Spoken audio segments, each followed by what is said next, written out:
what they think the puzzle is.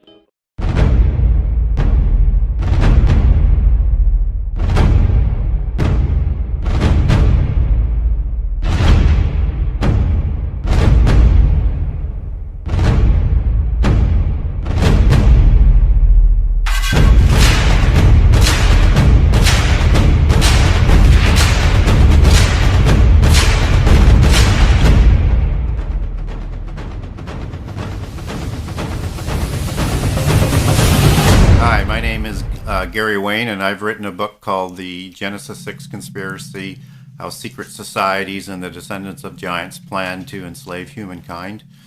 It's a book that I spent 30 years in research and in writing the book. It was one of those books that I thought I wanted to write. I wanted to discuss and connect how this very, very strange verse and chapter in Genesis 6, connects to so much else of the Bible and what has taken place in history.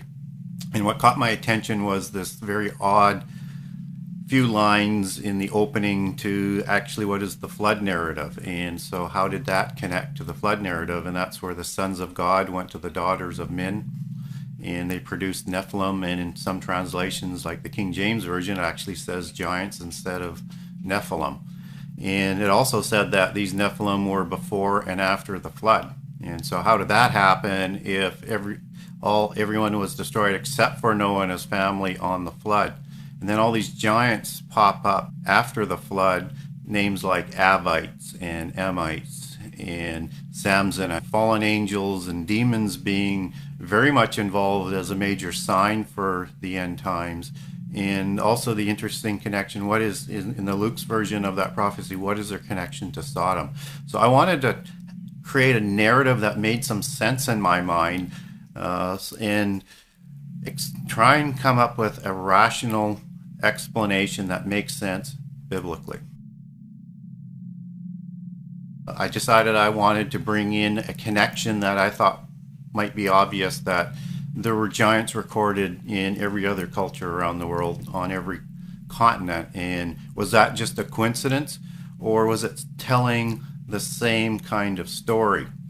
And as I was doing that research, I came across documents and books and information about a society that everybody is familiar with called Freemasonry, that actually takes their prehistory legends all the way back to the same time frame as Genesis 6 and before, with another parallel account, albeit from a different belief system and a different perspective. And all of a sudden that brought the secret societies into this whole narrative that starts in prehistory, also crosses the flood. And so I wanted to connect that. So the book at some point in time went from a narrative just about Nephilim to a book about the creation and the rise of the Nephilim and their kingships, alongside the mystical religions and the secret societies that rose up around them, partnered with them, somehow crossed the flood, and continue to this day. We have the sons of God going to the daughters of men, creating the Nephilim, which became the heroes of old and men of renown. And so when we look at some original translations there, we look at the sons of God, and who were they? The Nephilim, who exactly were they? And then the heroes of old and the men of renown, which is the is the Hebrew word Gibron. And so then we have, in how people will interpret this verse, who actually are these people? And so that's the contentious issues that you're referring to, and is argued from all different aspects. So just let me slowly walk through who these three groups, or three names of groups, actually were, and why it is exactly as it is written in Genesis 6. And so the sons of God, many people believe that they were just the sons of Seth, and therefore these weren't actually giants. They were just another branch of people that came up that were evil. Well, that's a very good interpretation, because if you go into the New Testament and we talk about the sons of God, those are just human beings. Or if we talk about the children of Israel, those were just average human Israelites. So what makes the sons of God in Genesis 6 actually fallen angels? Well, the original translation is Bena Ha-Elohim, and that stands for the sons of God. And if we want to go for an exact Old Testament interpretation, we need to go to Job, the book of Job, and in 3 particular verses in Job, it translates angels with an asterisk and an annotation at the bottom of the page that in ancient Hebrew, angels were the sons of God.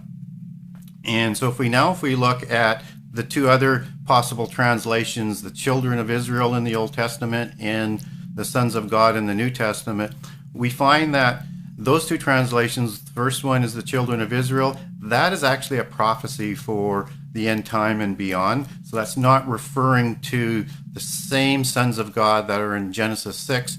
And in the New Testament, it's a doctrine of adoption into being a sons of God. So it comes at the Pentecost, and it has no direct relationship to what's being referred to in the Old Testament, in particular Genesis 6. So I'm on pretty sound ground. I think that, although I understand the argument that people think that they were regular men, if they were just regular men marrying the daughters of regular men, they wouldn't produce giants. I mean, something would have to be going on that is completely different, and you would have to actually add to the narrative to make some sort of sense of it.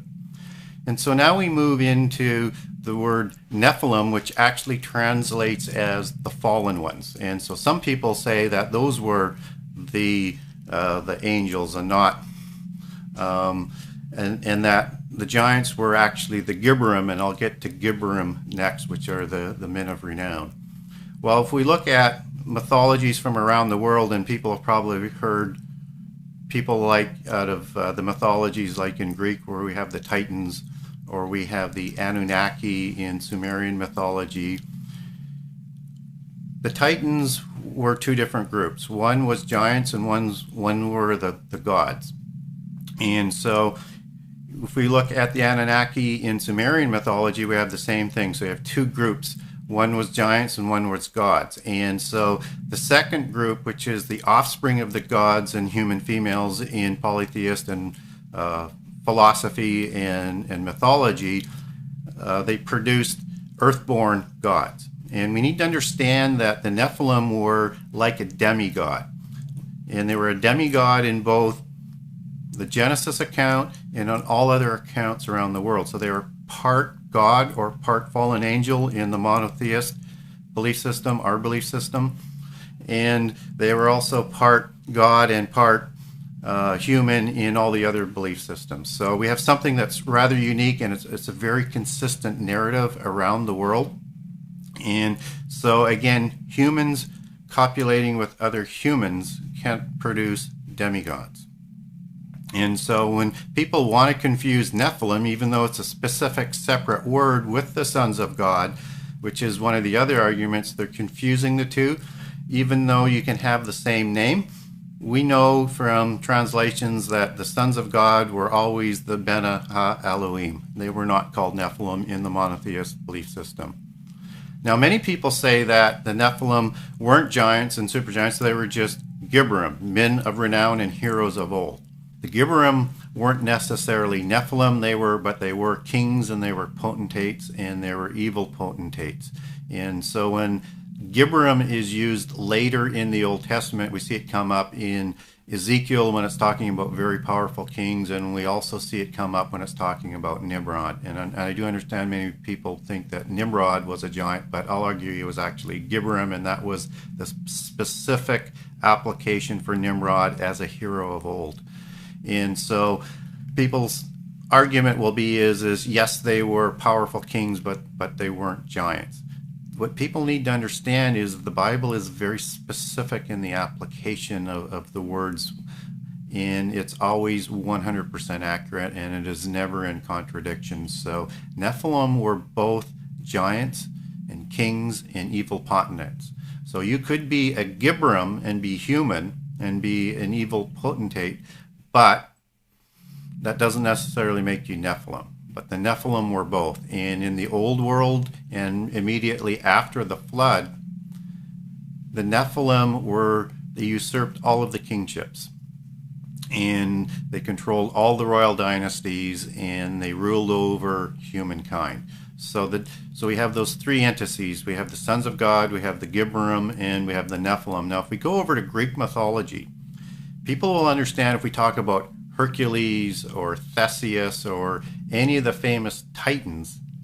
They might be surprised to know that when we go into the ancient annals recording these mythologies, they were also known as the men of renown and heroes of old. And again, these were giants, and they were demigods, and they were the sons of gods. And so I think when we have a coincidence such as this that crosses over to other religions and other mythologies, and there's more of these testimonies around the world, that we need to take probably into account that when there are parallel accounts, they're telling a similar story, perhaps from a different perspective, but understand that they're telling the same story. And so when we look at these giants being the kings, we have to start looking at their dynasties and the bloodlines that descended from them that exist to this day. And also in Genesis 6, we look at the controversial statement that Nephilim were both before and after the flood. So we have to then to take into account, did angels go and copulate a second time after the flood to create giants, or did giants somehow survive the flood? And I'll take that on in the book and provide both explanations as possible. And I think people will be very, very surprised at the amount of evidence to support both. Now, the daughters of men would be the other component of Genesis 6, and most people assume that that's just going to be the descendants of Cain. And I bring this up, and I'll prove in the book that likely they were the descendants of Cain and that they were predisposed to create this sin, that it was the daughters of Cain that mated with the sons of angels in the sixth generation, the generation of Gery, to produce the giants. And what's important about this is to understand Genesis 6, we need to understand what happened immediately after and immediately before. So Genesis 6 is actually the introduction to the flood narrative. So by implication, and there is no separation from the discussion and the introduction of these giants that goes immediately into the flood narrative. So by implication, the story is likely connected, and I'll connect that in the book and have people understand that. But we also need to understand that there were 6 generations before the giants were created. And that's when we need to understand and learn about why the Bible records the descendants of Cain and the descendants of Seth.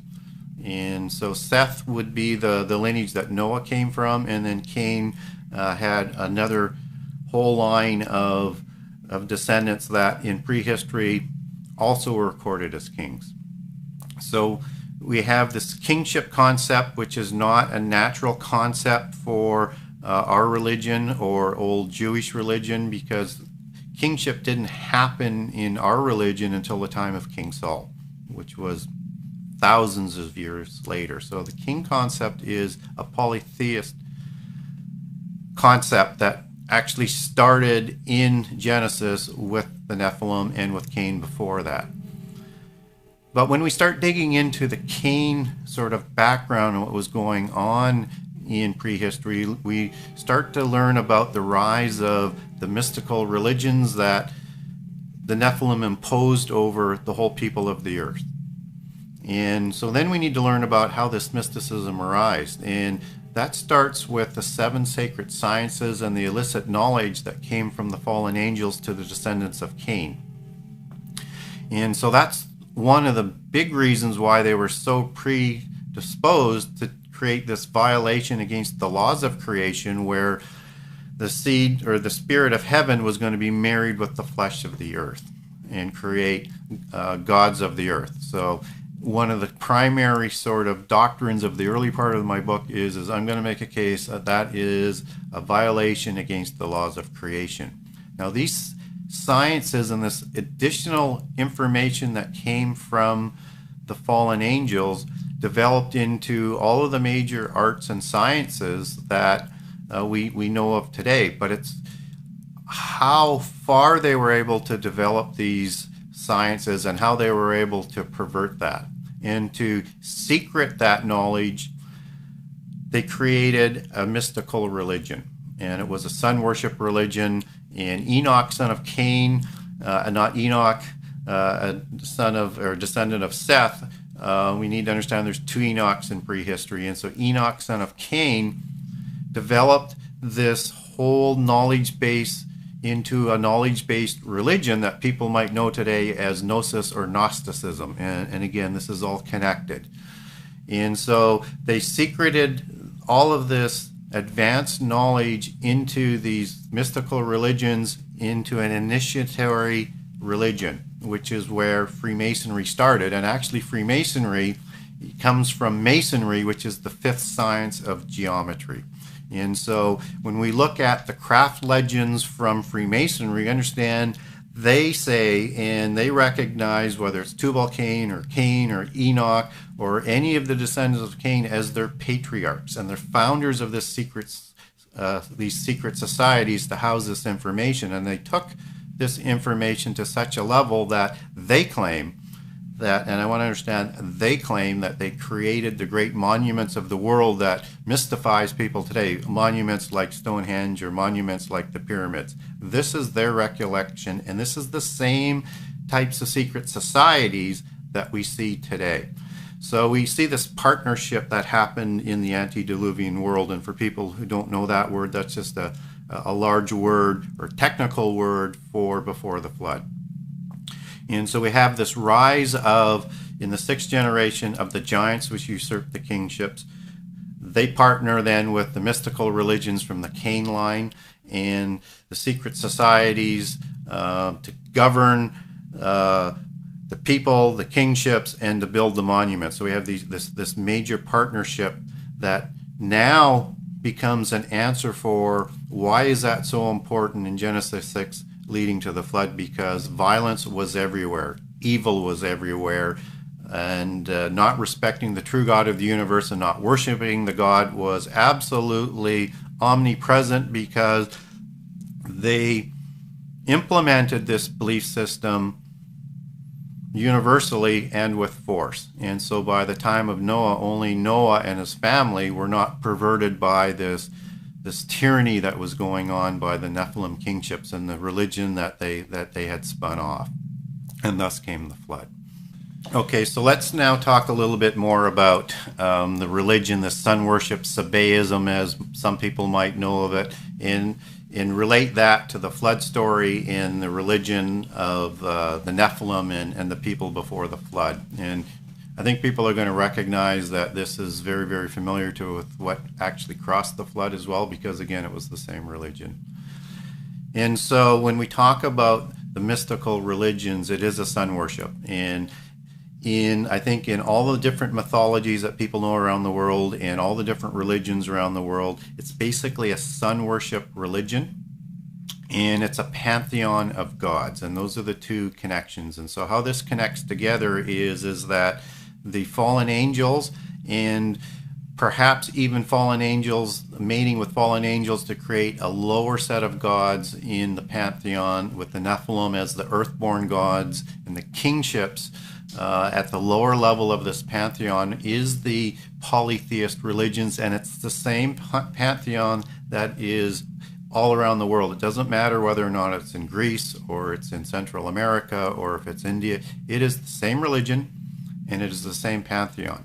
And so the fallen angels make up the pantheon along with whatever they created thereafter. And so these are the same dark angels that mated with the sons or the daughters of men to create these giants. And so there's 200 of them that actually went to Mount Hermon, then started the first generation of immortal giants.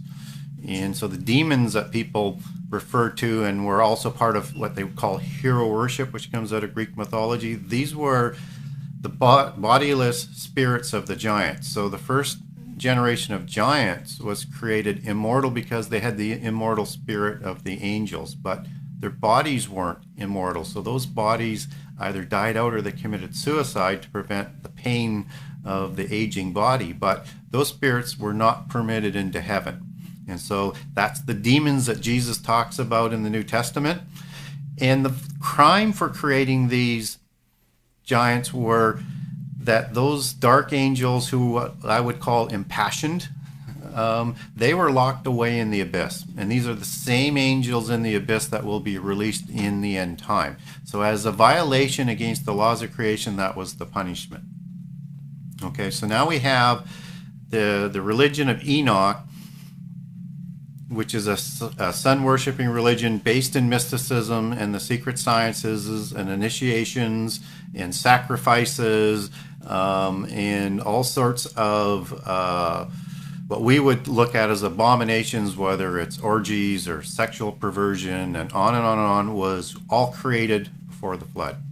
And so people knew that there was a apocalypse coming, and so they were forewarned by the angels, the fallen angels. And so they needed to find a way to protect this information and get it across the flood. And that's what the sons of Lamech, and just so that people understand, there's a Lamech on the Seth line and there's a Lamech on the Cain line, and that's where a lot of this sort of meshing together of the bloodlines and confusing of scripture and information as to who was who in prehistory.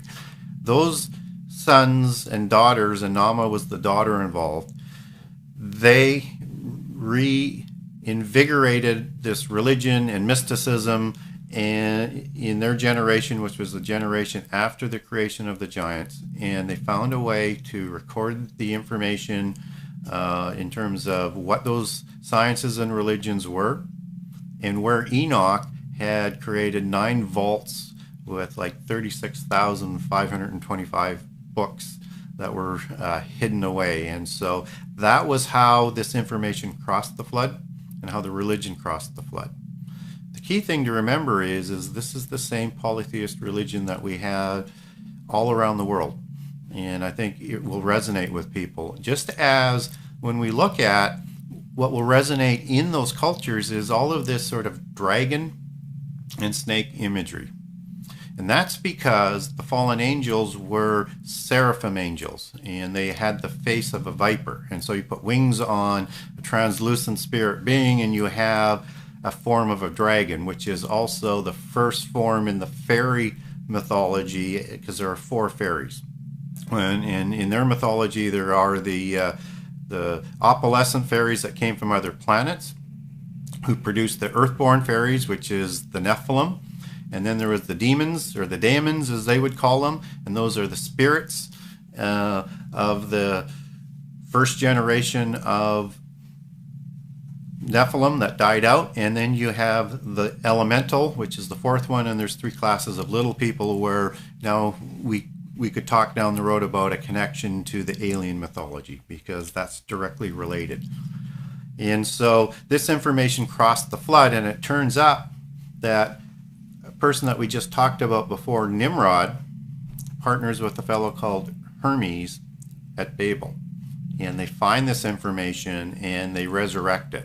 And you get a hint of how powerful this information is at Babel when it says in that story about the Tower of Babel that now, working together and speaking as one language, there is nothing that is impossible for them.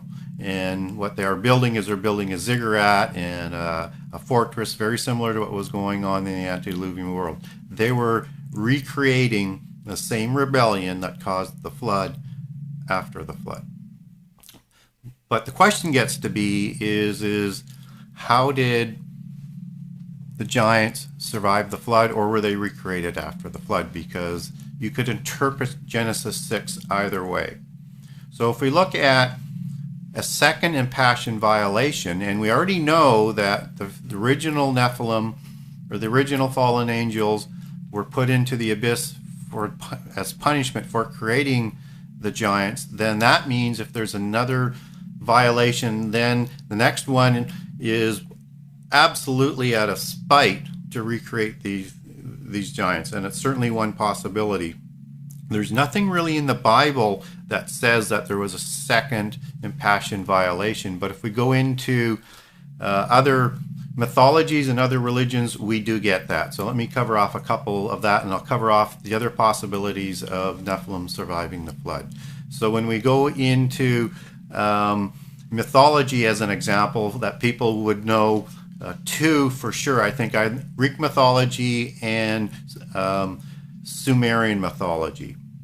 And in the Greek, not in the Greek, let's go to the Sumerian one first. The Epic of Gilgamesh is something that everybody's taught in school, and it's used as a representative argument that the Bible copied down the Epic of Gilgamesh, and the Epic of Gilgamesh is the original text for the flood story. So they're a very similar story on the macro level, but totally different on the detail aspect of it. So when we look at Gilgamesh, here is a figure that is recorded in the book of Enoch as being before the flood and was actually aware of the flood that was coming, even though he knew there was nothing that they could do to prevent it.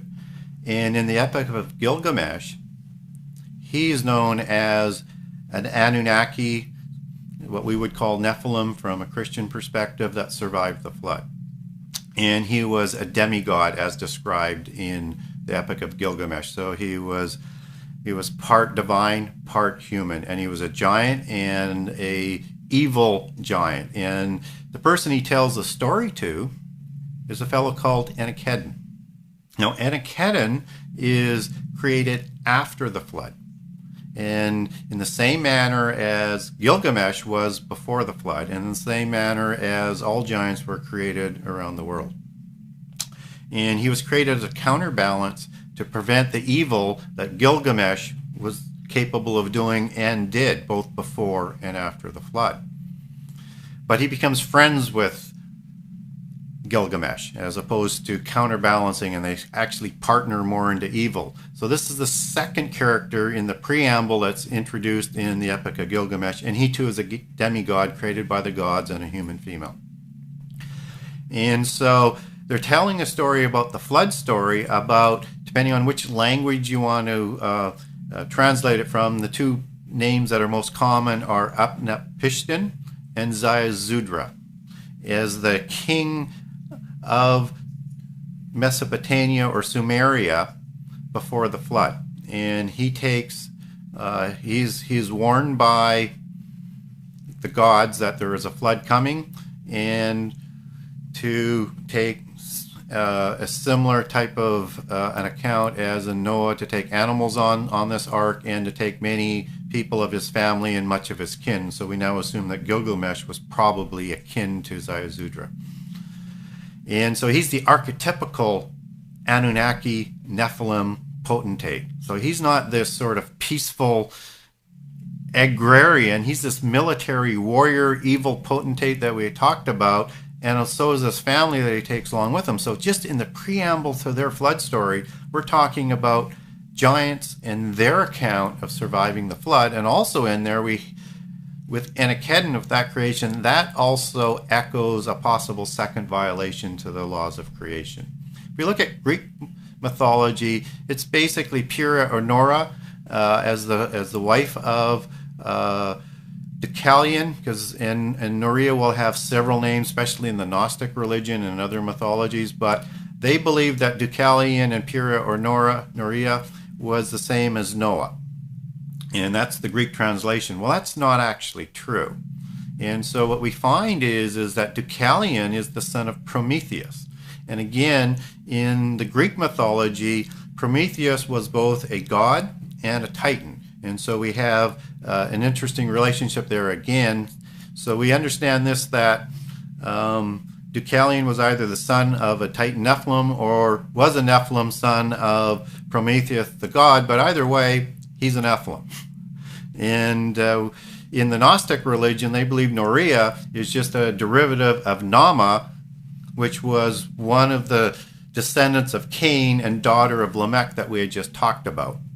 So now we have a combining of the story of another Nephilim survival. And when we look at all the accounts of prehistory, most of the accounts of prehistory in other religions and other mythologies are actually the survival of giants on an ark, or they went to a mountain. And there are some other stories about humans, but the ones that survive are the are the survival accounts of giants. And if we also look to the Gnostic religion, which has a Christian sort of gloss to it, but it is distinctly polytheist and it is distinctly the old religion, they also have an account of a particular character in prehistory called Seth, but this would be Anamaka Seth, and this would be another race of giants that was created in a cloud, so sort of a DNA manipulation as another account that would be similar to what might be happening in the alien mythology. So we do have an account of DNA manipulation and creating a superhuman Nephilim in prehistory from the Gnostic religions, just as we can look at other DNA manipulation with centaurs and other beings that just aren't around anymore, and particularly the crossbreeding of species and things like that. And also in the Gnostic religion, they have a very, very specific accounts and several accounts of Sodom and Gomorrah, and that these were not cities of evil, because in the polytheist belief system, these were cities of light, cities of knowledge. And they believe that in these writings, at least it says in these writings, that there was another planting of this race, the giant race, in Sodom and in Gomorrah after the flood. So we take from that that they record another violation against the laws of creation. So we have a couple different ways. We have both ways that are possible, and perhaps both did happen. And if we look at the biblical account to say, is that possible at Sodom and Gomorrah, that's where the second violation occurred? It is very possible, because in Genesis 14 we talk about a war of 4 kings against 5, and there's a Mesopotamian alliance that invades the Middle East. And all these nations that are listed are giant nations, whether it's the Amorites or the Amalekites or the Avites or the Emites, and on and on and on and on. And there's several battles that take place. And this is at the time of Abraham and Lot. That's the invading army from Mesopotamia that Lot is taken captive of, that we're talking about. And then shortly thereafter, Sodom is destroyed. So there's a definite connection that Nephilim were there. They were the kings of the civilizations after the flood and after Babel, and likely a large reason for destroying Sodom and Gomorrah, and why it had descended so far down into abominations and evil. And so if we look again scripturally, how were giants able to survive the flood? And when we take into account that the flood story says that basically all human beings were wiped out, all land creatures were wiped out. So how can this be? So it's either somehow they survived the flood, or there was a second violation against the flood. Now I'm going to bring in something that people kind of overlook. It does say in the flood story that the flood was designed to wipe out all the life forms that were created by God. And so you have a possible skirting or very specific wording that did not include beings created by fallen angels. And so when you understand that fallen angels were created through the daughters of men, perhaps not all of them were wiped out, and perhaps the stories of prehistory are true, with all of these different cultures around the world recording that these giants actually survived the flood, either going to a mountain or into a cloud or on an ark. Okay, now let's also look at what I think people overlook very often is the Table of Nations in First Chronicles and in Genesis. And in the Tables of Nations does is it records Noah and his 3 sons and all of their descendants. Well, all of a sudden we have very early in Genesis all of these nations like the Rephaites and the Anakites that do not descend out of the Table of Nations. So again, they either survived the flood or there was another recreation. And it can be either. I actually, at times I say it's one and sometimes I say it's the other. Actually, the more I think about it and the more time goes, I think it's probably both. And there are so many nations that survived the flood, or at least somehow seemingly survived the flood, because their names got to come out of nowhere. So when we look at Seir in the Table of Nations, Seir's name enters as a people who, the descendants of Esau, son of Isaac, married into. And these people come out of nowhere. And these are the Amalekites and the Horites. And there again is nothing recorded there in the Table of Nations or in the Old Testament to say how these people came about. And so when we look further into the Old Testament and we talk about the Amalekites, this is the beginning of another intermarriage and a hybrid population of giants being created that was totally anti descendants of Isaac and Jacob. And so we can also look at accounts of other peoples that aren't giants that somehow survived the flood, somehow, some way, because again, their names kind of come out of nowhere and they are not part of the Table of Nations. And few of those ones, just to name an example, would be the Kenites and the Kenizzites. And of course, their history would say that they actually descended from Tubal-Cain.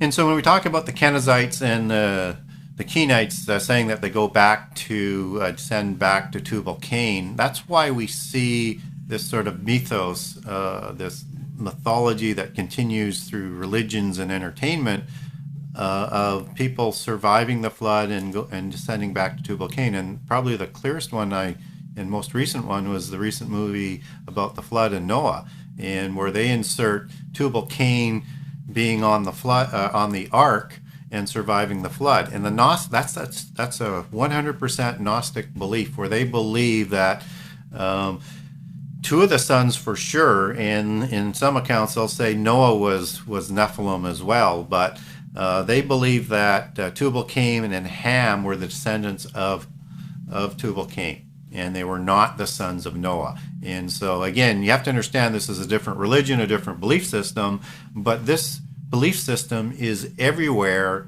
and impacts all of our society. So we see those belief systems inserted in very strange and odd spots all the time. And when we talk about an ongoing mythos, I mean, I think so many people are probably familiar with the series on the History Channel with Ancient Aliens. And I watch Ancient Aliens all the time. I don't think there's a show that I've missed, because I like the information that they bring in. I understand their perspective. I don't agree with their perspective, but what they're talking about is that the gods of ancient prehistory were actually aliens and not gods. And so there's not a whole lot of difference in terms of how they're trying to explain it, except that from a biblical perspective, these aliens were the fallen angels, very advanced beings, and they're saying they just weren't quite as advanced. They're just more advanced than people of prehistory. So the accounts that they bring in are extraordinarily relevant and pertinent, but for a Christian, just understand it from their perspective and then relate to it as to what Scripture says. And then when we talk about this mythos, we're talking about what everybody looks at as the little gray aliens. I think everybody recognizes that most aliens are these little grays. Well, when we talked about the four classes of fairies, there are three subsets, and in the one subset it's called the subset of gnomes and goblins and sprites. And these were ugly little fairies. They weren't the pretty little ones with wings and everything that you see like in Disney and in Shakespeare and things like that. But these little ones, they had a section called the little grays, the gray neighbors as they were known in Scotland. And so these little goblins were identical to the descriptions of the little grays that we know of today and in the sightings. And what's important about that is that these grays had flying machines, and they're offering technology and the ability to evolve, and they would kidnap people and return them. They would do DNA experimentation on them. They were looking to create hybrids.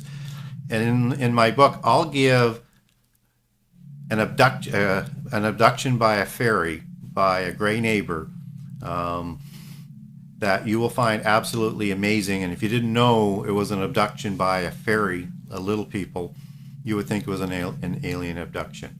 So again, we see little people and these four classes of fairies. We see this all throughout history and all throughout our entertainment and all throughout mythology. And so if you go to the Ring of the Lords in Tolkien, you see these little people, a number of them, not all of them, because there was many kinds of little people. And what they're trying to tell us, or what they believe, is that many of these little people and other beings survived. And if you look at the end of Tolkien, and it's sort of in Lord of the Rings, you have all of these beings going away on a boat. It's kind of has an imagery of an ark, so we take that probably at the time of the flood and the ark that these beings went away and that they survive today. Because what Tolkien says is this is now the age of humankind. And also in fairy mythology, just as in alien mythology, many people believe that these spaceships come through portals. And in the fairy mythology, whether it's a Shay, spelled S-I-D-H-E, or a fairy mound, or as in King Arthur, the ladies of the lake, they guarded these portals to the other world. And so you see this incredible parallel of imagery and mythology with the alien mythology in just so many ways to what we're talking about with fairies and with aliens. And of course the fairy mythology goes back to the bloodlines and the descendants of giants. And the Tuatha De Danann, which are sort of the home race of the fairy race, were Nephilim, and they were the offspring of the fairies in Ireland in the Celtic mythology. When we look at the bloodlines that survive on these kingships of Nephilim, there is a dragon bloodline, which is the male bloodline, and there is a fairy bloodline, which is the matriarchy. And both of those, in both imagery and in importance in tracking the genealogy of the giants, is very, very important. And so that's why we see the fairy mythos and the dragon mythos, whether it's Dracula or snake imagery. These are all the imagery of the kingships and the bloodlines. And when we understand that, we start to understand why all of this is kept alive in so many aspects, whether it's literature, whether it is entertainment, whether it's science fiction. And it has been that way throughout 6,000 years, because it's the imagery and the allegories of the mystical religion and the kingships and the bloodlines that have descended down through the generations. Okay, so let's start bringing this together a little bit more. And so what's the purpose of the other side, or the descendants of giants, and how and why do they want to enslave humankind? So let's again go first back to prehistory. So whether or not you're talking about the Greek Titan rebellion or the rebellion of the Nephilim against God, it's the same story. So in prehistory, we had the universal religion, we had giants, we had a rebellion against God. And so that brought about the first apocalypse. And in prehistory, they managed to enslave humankind. And so the creation of these giants, these snake-like beings, because they look just like the seraphim angels, their fathers in the first generations. They don't look like that today as a descendant or as a bloodline. But what Lucifer, what Satan was trying to do was take his revenge out, because all of this is connected back to the angelic rebellion. And so humankind is destined to be raised higher than angels. And this is not what the rebellious angels want. So this is all part of the angelic rebellion. And so when prophecy talks about rebellion, it will come about again in the end days, just as it did in the antediluvian period, where the first apocalypse came. And the second apocalypse will be by fire, not by water. And so when these forces and partnerships revived after the flood, we see the first rebellion taking place. And again, to to enslave humankind and bring on the universal mystical religion, we see this at Babel, where Nimrod is the Antichrist figure, and he usurps absolute control, and usurping of power is one of the sort of common traits to the Antichrist. And so he usurps power as king. They bring in the mystical religion. They force everybody to worship. They develop the 7 sacred sciences, and they're going to rebel against God. And if humankind actually succeeds in the rebellion against God, the dark angels win.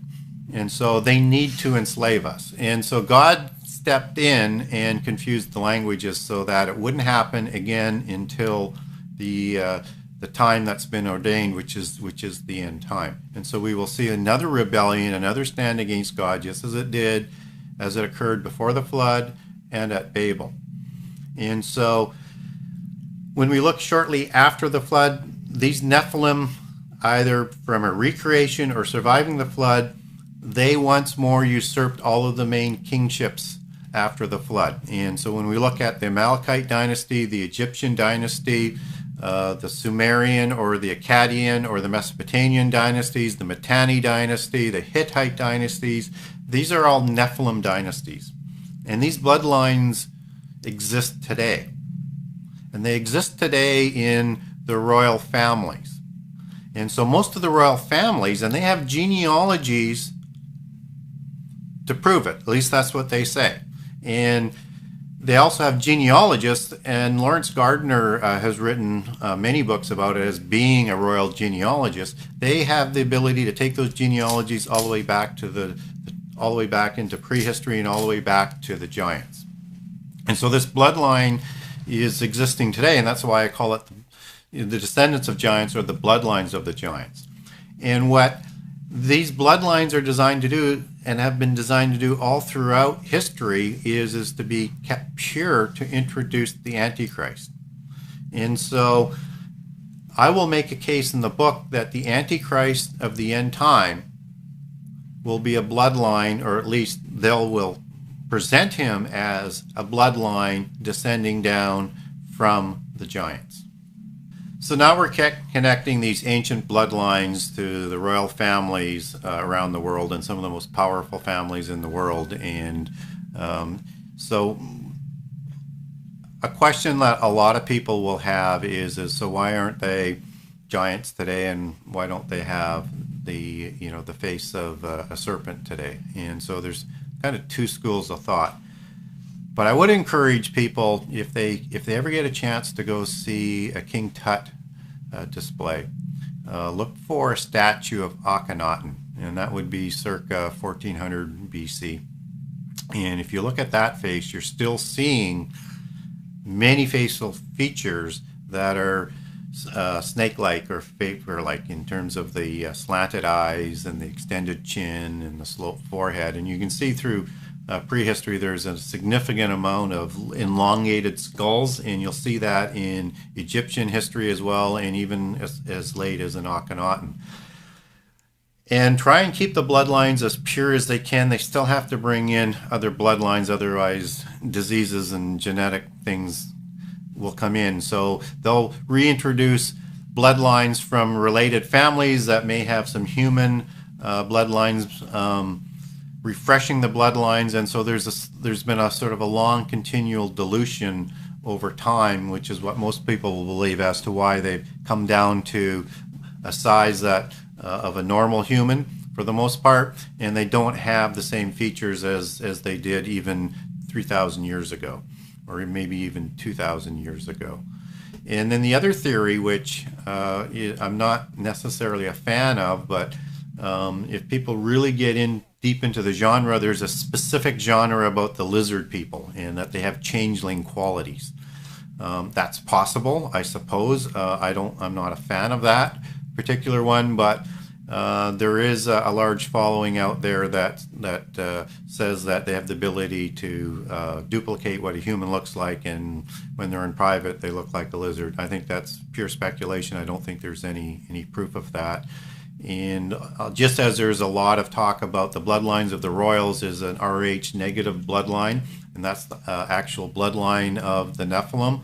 Again, there's nothing to really prove that other than it's not a natural human bloodline, but they don't offer their blood out for research. And if they do, it's all internal because they really don't want to get this out. But within the mythology, whether it's a bloodline, a special marker in the bloodline, or a special marker in the DNA, they do believe in this, and they call that the gene of Isis, which is their they say their belief is that's the belief of how the word Genesis came about. So you have the gene of Isis in Genesis, and so if you look at Isis, that was the wife of Osiris, and they were gods or fallen angels, and then they had Nephilim with the same names underneath, and so that's where they say the gene of Isis comes from, and that is still out there today. And in the end time, they're going to collect all of the people who have the gene of Isis, and those are the people that are going to rule the next world, not the average humankind. So they have no real need for humankind.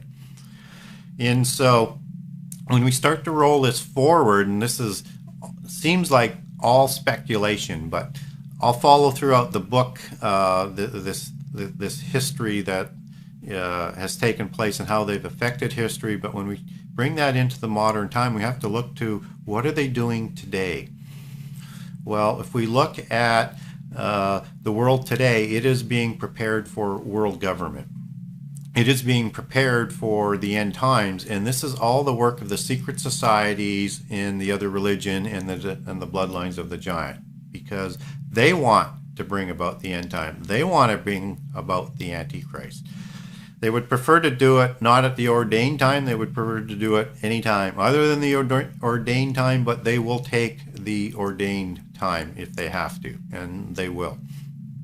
So if we start looking at what's shaping our politics today and what's shaping the belief systems and the education systems and all the propaganda that is out there, it is all the same imagery and all of the same belief system and all of the same organizations that were there before. So if we go back to prehistory, we had world government in their belief system that came out of the Atlantean mythology, and Atlantis was the helm of world government. They're trying to create the new Atlantis. You wonder why we're just inundated with Atlantean mythology, where they were reigned over by 10 kings that were Nephilim kings in the antediluvian world, and we're inundated with it because they want to create the new Atlantis, and those are the exact new words that they will use for the new age. And Bacon, who is a very famous person from history and was a Rosicrucian in Freemasonry, he wrote a book called The New Atlantis. And what he's referring to is an age, a new golden age, where there is a world government that partners with a mystical religion and is reigned over by one leader. And that was the inspiration for the Royal Society, where all of our science has come back today. And that the Royal Society was just created as an ability to advance sciences and the religion, and to worship and honor the great architect of the universe, whom they call Lucifer. And so when we understand that all the education systems and all the belief systems and all the entertainment, it's all connected and it's all inspired by these same organizations, it's not surprising that we see developing today this concept of world government.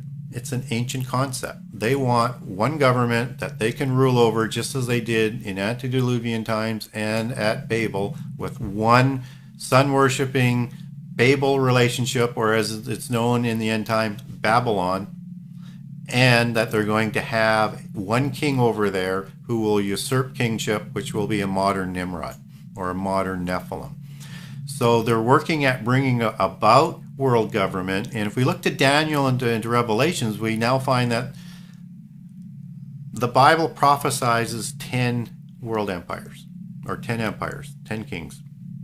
This is the Atlantean mythology manifested but predicted within the Bible. And so you see, again, the same story being told The same end game is just who's going to win. And we see world government rising not through somebody like a Stalin or a Hitler trying to march across the world and conquer the world. We see it rising as a platform that the Antichrist will just be able to take control of. And so when we look at NAFTA or the EEC or whatever these trading blocks that are rising, look not for 10 specific nations, look for 10 groups of nations, 10 spheres of influence, 10 regions that will unite and have one representative that goes and begins world government. But just as before, we have to have the universal religion, the mystical religion, as part of that partnership to make all of this happen. And that's why you see this war against Christianity, why it's going out of the schools. Soon, everything about Christianity and the constitutions which were designed with this in mind will be used to persecute and sideline Christians, because Christians and monotheists are their only stumbling blocks. And they're progressively, and I use that word specifically, they are progressively working towards this through left-wing politics, which are the progressives.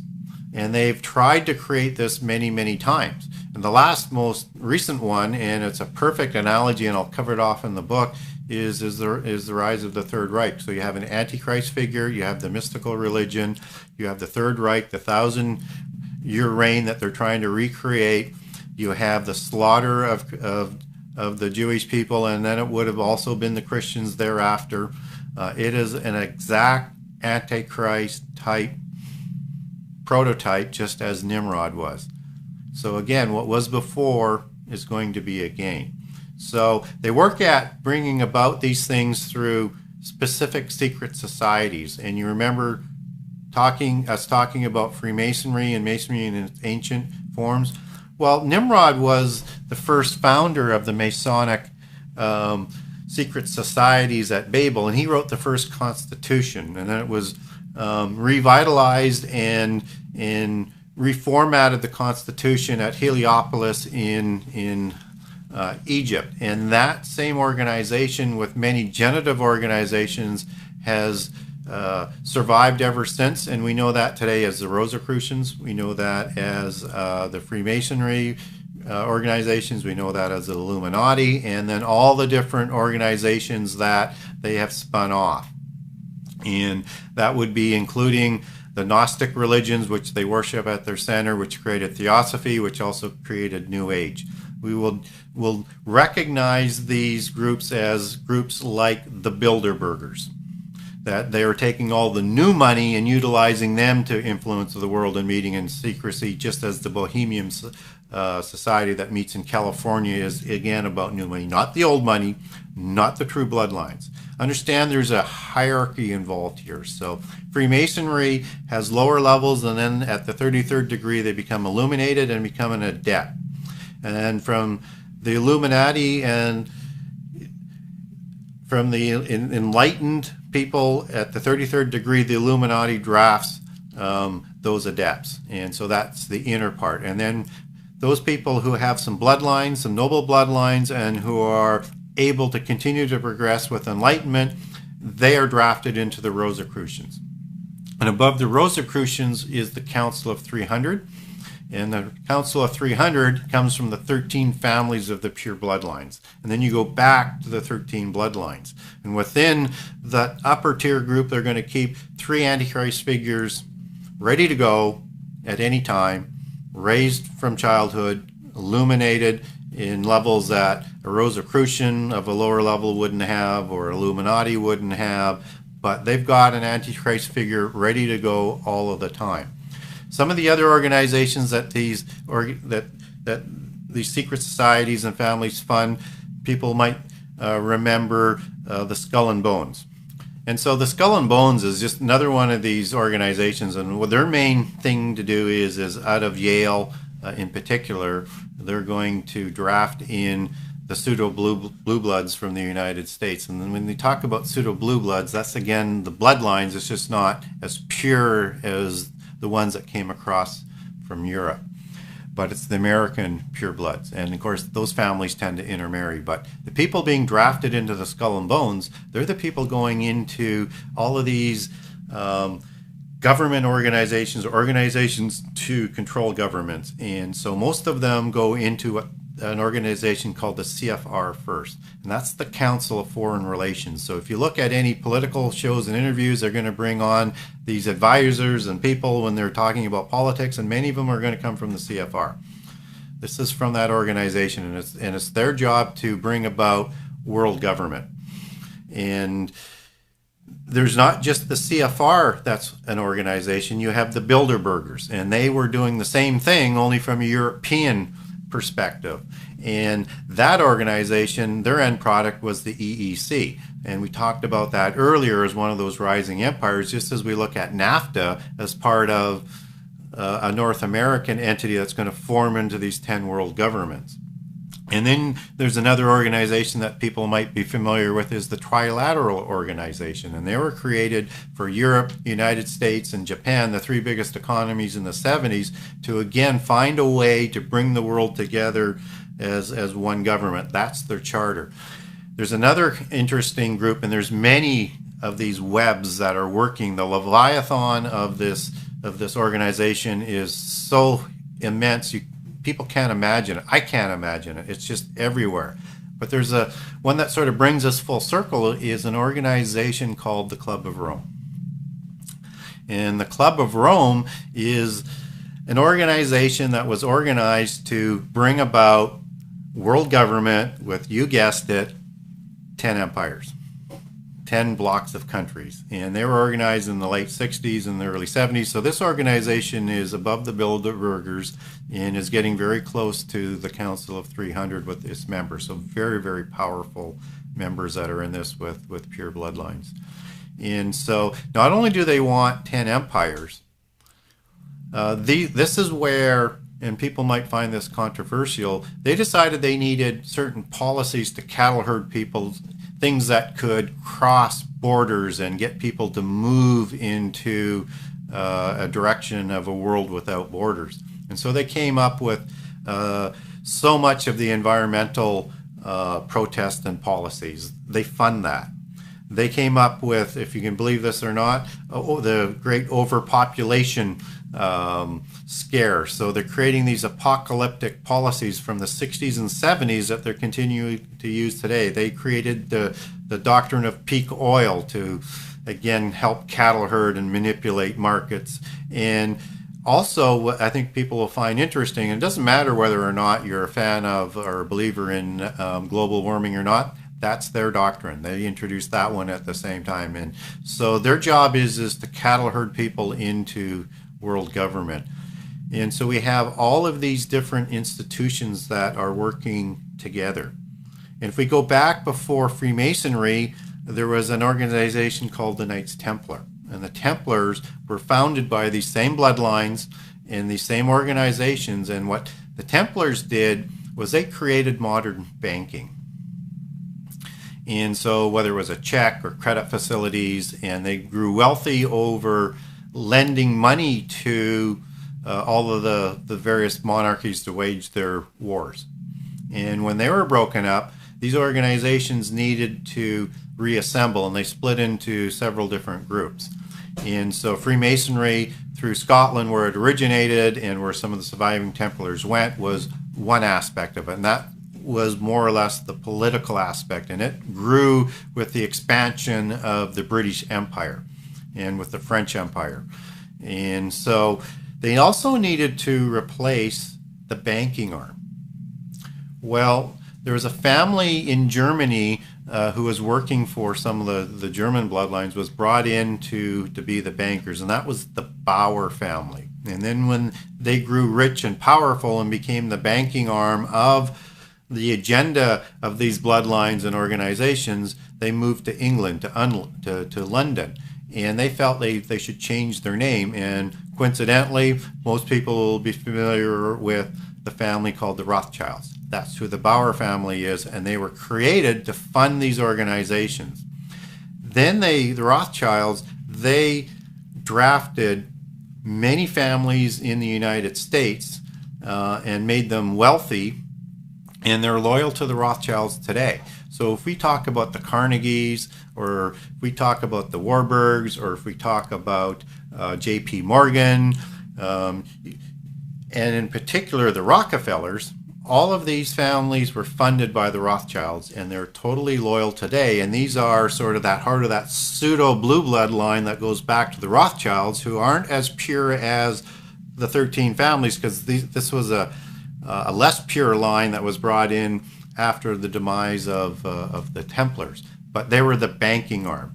Now, the profits from the banks, let me back up a step first. Note that all the reserve banks in the world are owned by the banks. They're not government owned. And the Rothschilds own most of the banks, and the rest of the banks that are the ownership of the reserve banks were funded and created by the Rothschilds to act as their stable agents. Now, the profits that the banking industry makes, not in all countries, but particularly in the US, they can move their profits to trusts and not be taxed on it. And so you'll have the Rockefeller Trust and the Morgan Trust, and there's just an incredible amount of these trusts. These trust organizations are used to sponsor their concepts, their agenda, their ideas, bring about the acceptability of world government, to affect policy and teaching in schools. Whatever they want on the agenda, that's what they're funded to do. And we see that happen throughout our universities, throughout our schools today, throughout what happens in the media. It's all working from this tax-free money coming from the banks. Look in behind any organization, just look at the symbology. So if you've got anything that has a, let's say for an example, derivative of Lucifer, whether it's Lucent or anything like that, and there used to be a company called Lucent Technologies that had the red dragon as their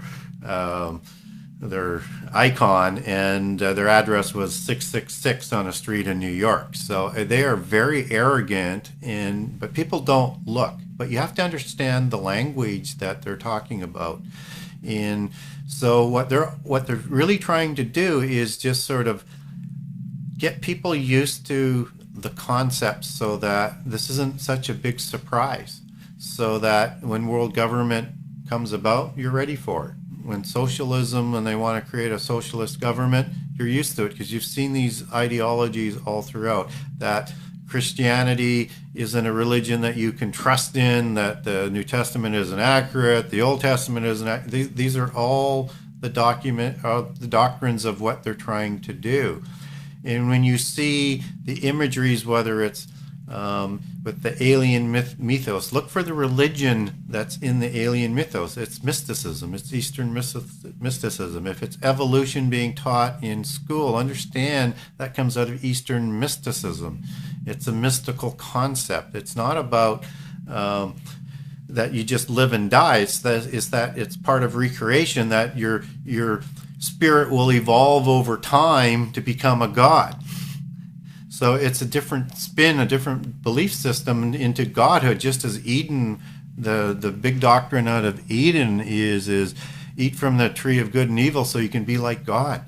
The whole doctrine is that they're going to try and deceive us into that we believe that we can rebel against what they would call the evil God and follow the good God, which they believe is Lucifer, and that you're going to be able to evolve into gods and vibrate as the New Age religion would suggest, because you are worthy, you're part of the bloodlines, you're being educated, and you have all of these knowledge that they have provided, because they believe knowledge is absolutely essential to evolve into godhood. And so anything that you see today, you need to critically take a step back and critically ask tough questions about why is it being presented in this manner. Because once you start asking those questions and you understand the imagery and the organizational structure, you're going to see what's going on. And so the point of the matter is not only to get people to understand so they can decode what's going on, it's just hopefully more people will understand, because everybody's going to have to make a choice. And to be able to choose properly and understand what is going on is going to be so key, because we're told in prophecy that even the elect will be deceived if that were possible. And so that means our church leaders are going to be deceived.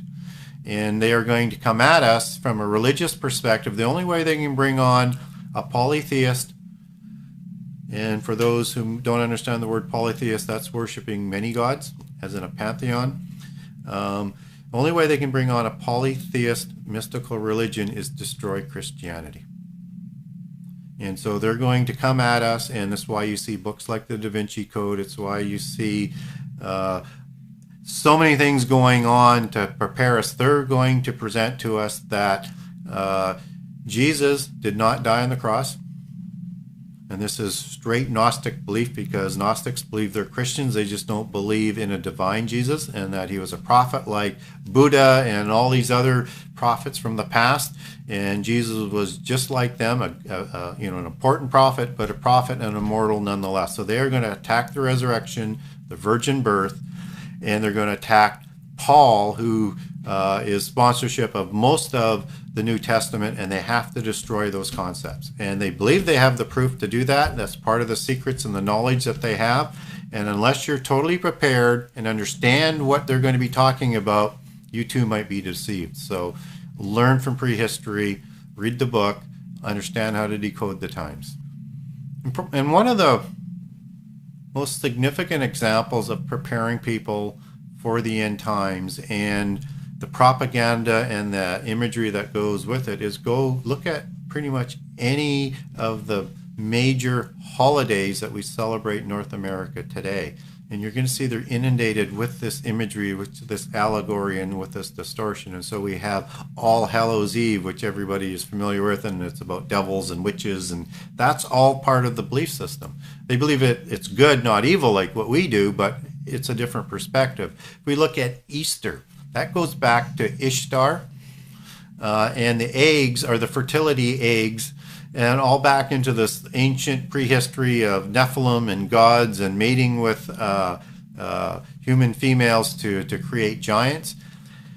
It's not the resurrection that it's known for, it's Easter. And those are the same gods as, whether it's Ishtar, it's also known as Isis in Egypt, it's the same god, or Ashtaroth, as people might pick up, and variations of Ashtaroth in the Bible, or so many other names. Gaia would be the counterpart in Greek mythology. So Easter has been taken away with the bunny rabbit, fertility eggs, and with a female goddess, and not from the superficial imagery about the resurrection. And we look at Christmas the same way. Well, we know it's not the proper date, but that's a sun worship takeover at the time of Constantine to homogenize the empire, to bring in mystical religions of Mithraism was the main one of that time, but the Manichaeans were also part of this, which is all part of the same type of religions and ancient religions that Gnosticism and Theosophy and New Age come from.